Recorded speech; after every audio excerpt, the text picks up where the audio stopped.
Hello my dear friends, you're in the middle of a summary channel, and in this video we're going to discuss the most important events that took place during the previous 12 hours. We have lots of very interesting updates, so let's start. And this video we're going to talk first of all about the city of Pokrovsk and the Pokrovsk Cauldron, because exactly from this area we are getting the most important and the most interesting updates. So first of all, I would like to remind you the statement that was made yesterday by the Minister of Defense of the Russian Federation. Yesterday they said that the Russian Minister of Defense has received an order from the Supreme Commander-in-Chief of the Russian Federation to ensure an independent passage for foreign journalists, including Ukrainian ones, who request access to the Ukrainian Armed Forces Command to visit the areas where Ukrainian troops are encircled in Krasnoarmeysk, and this is the city of Pokrovsk, Dmitrov, and Kupiansk. The Russian command is prepared to cease hostilities in these areas for 5-6 hours if necessary. So the Russians yesterday proposed to Ukrainian side to stop clashes in this area with the purpose to allow journalists to enter this territory, with the purpose to see with their own eyes what is happening right now on the territory of the Pokrovsk agglomeration, the territory of the Pokrovsk Cauldron. But yesterday in the evening, the Ukrainian side rejected. They said that they're not going to allow anybody to go there. Frankly, I do not recommend that any reporters trust any of Putin's proposals for corridors in the war zone. I saw firsthand how such proposals play out on August 29, 2014 in Ilovaisk. Putin's goal only is to prolong the war, and he has never kept any of his ceasefire pledges. Do not assist him in justifying his crimes through Russian provocations against journalists. So Zelensky rejected this proposal. He didn't reject this proposal himself personally, neither was rejected by the Minister of Foreign Affairs, but as we can see, we have official comments. Some authorities commented the situation. Furthermore, today the Minister of Defense of the Russian Federation made their own statement regarding rejection from Ukrainian side. They said that Ukrainians are just trying to hide losses of their forces and to hide the real situation on the ground. Because obviously we understand, if everything that the Russians are saying are telling us is the truth, and that there are thousands of Ukrainians that were encircled, and of course if journalists entered this territory, these people would ask their families, their friends, their parents to meet, they would ask them for meetings, they will ask them for protest, with the purpose to force Zelensky to start some negotiation process. You know that the formula is very simple. I don't know why Zelensky doesn't want to accept this proposal, because I would like to remind you that several days ago, Zelensky, when he was talking about clashes around the settlement of Pokrovsk, he stated that as a result of Ukrainian counter-offensive operation, Ukrainians managed to capture up to 2,000 Russian soldiers. So Zelensky stated that Russians were encircled and captured around the settlements of Kucherov Yar, Zoltoy Kolodys, so in the area of Russian breakthrough. So if you ask my opinion, I see that this is a great formula. Ukraine can return these 2,000 Russian soldiers, and Russia can return or allow, let's say, to escape these cauldrons the same amount of soldiers. So it will be equal and it will be fair. But for some reason Zelensky doesn't want anything like this. He continue holding his positions. He is continue forcing commanders of the armed forces of Ukraine to let's say to counterattack with the purpose to unblock the settlement. But as we can see, as for now, the Ukrainians haven't managed to achieve anything. Anyway, let's discuss the situation on the ground, and as you can see, during the previous 12 hours, we received additional changes on the ground. So this is the situation, for example, by the end of the 30th of October of 2025, the Russians entered the city of Mirnograd from the east. The Russians managed to take under control the Zaporozhsk micro-district, and the Russians improved their position significantly to the north of the railways. And this morning, by the beginning of the 31st of October, we got additional details about the situation. So let's discuss everything in details, and as you can see, the biggest number of updates are coming exactly from the city of Pokrovsk. So today, more precisely during the previous nights, Ukrainian sources published several videos where we can see how Ukrainians were attacking Russians on the territory of the settlements of Rih and on the territory of the settlement by the name of Gnatovka. In this video, we can see Ukrainians attacking Russians with FPV drones, drones. There are lots of episodes in this video, and the most important one is this one. Here we can see a building that was attacked by Ukrainians, and this is exactly the building that was attacked by Ukrainian forces. So based on this video and based on the video that was published in the area of the settlement by the name of Gnatovka, we have adjusted the map. So once again, this is the situation by the end of the 30th of October, and this is the situation by the beginning of the 31st of October. Once again, we colored both villages almost on the complete Russian control, but we still believe that there are still pockets of resistance from the Ukrainian side, and Russians will try to clear these pockets in coming days or even in coming hours. Furthermore, the Russians improved their positions to the north of the railways. So this is the situation by the end of the 30th of October, and this is the situation by the beginning of the 31st of October. So some pro-Russian sources reported that as a result of clashes, the Russians managed to secure completely the northwestern part of the city of Pokrovsk. So this territory was captured, including the school and including this residential area. So this is probably a very important progress on the ground. Now the Russians have a very strong positions in the northern part of the city of Pokrovsk. Now we see that the Russians managed to create another local cauldron for Ukrainians between these two pincers, and now Ukrainians most likely would be forced to fall back in the direction of fields where they will be met with the Russian drones. Furthermore, we have a video published from the Metallurgov Street.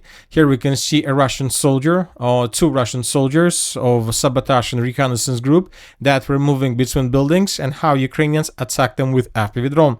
So this episode took place also somewhere in this area, and based on this video we have adjusted the map.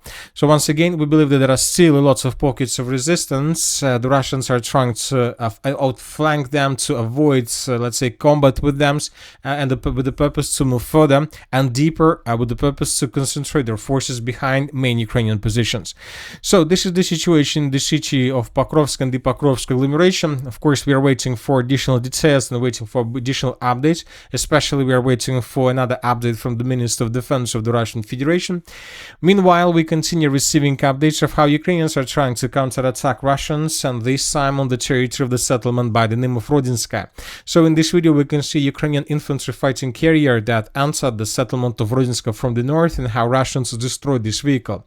As of now, we are not adjusting the map because we don't know for sure when exactly this video was made. Either the video is fresh and Ukrainians counterattacked, let's say, yesterday, then of course we need to adjust the map, at least the northern part of the settlement of Rodinska or fields in Ukrainian favor, or this is an old video when Ukrainians of the 12th Special Purpose Brigade were counterattacking, and maybe this is the same armored vehicle that was attacking Russians 5 or 6 days ago in this part of the settlement. So we are waiting for additional details, because obviously we understand that if Ukrainians are planning to continue their counterattacks, now with the thing that they control the settlements of Sakhetsk and Zatishek, Ukrainians will try to counterattack the settlement of Rodinska from the north. They will try to counterattack with the purpose to restore control over the territory, and if Ukrainians are able to recapture the settlement of Rodinska, obviously the Ukrainians will be able to unblock the Cauldron. So this is the logic, and this is the logic the Ukrainians are moving. Now let's move further. Let's go a bit further in the southwestern direction. Today, several sources reported that Russians, as a result of clashes and the result of fast lightning and offensive operation, managed to answer the settlement by the name of Novopavlovka. So you've just seen the changes on the ground between dates. Once again, this is the situation by the end of the 30th, and this is the situation by the beginning of the 31st. Russians answered the southern part of the settlement. The Russians managed to dig in deeper, and now they will try to continue offensive operation further with the purpose to take this settlement under complete control.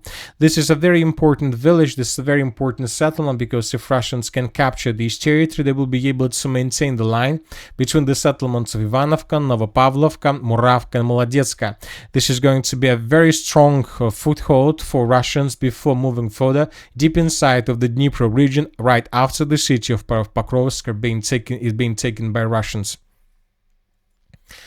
Now let's move further and let's discuss the situation in the Kupiansk direction. During the previous 12 hours, we received additional changes on the ground in the area of the settlements of Konstantinovka. For example, this is the situation by the end of the 30th of October, and this is the situation by the beginning of the 31st of October. We have lots of videos where we can see how Ukrainians were attacking Russians along railways and in the vicinity and in the southeastern part of the city of Konstantinovka.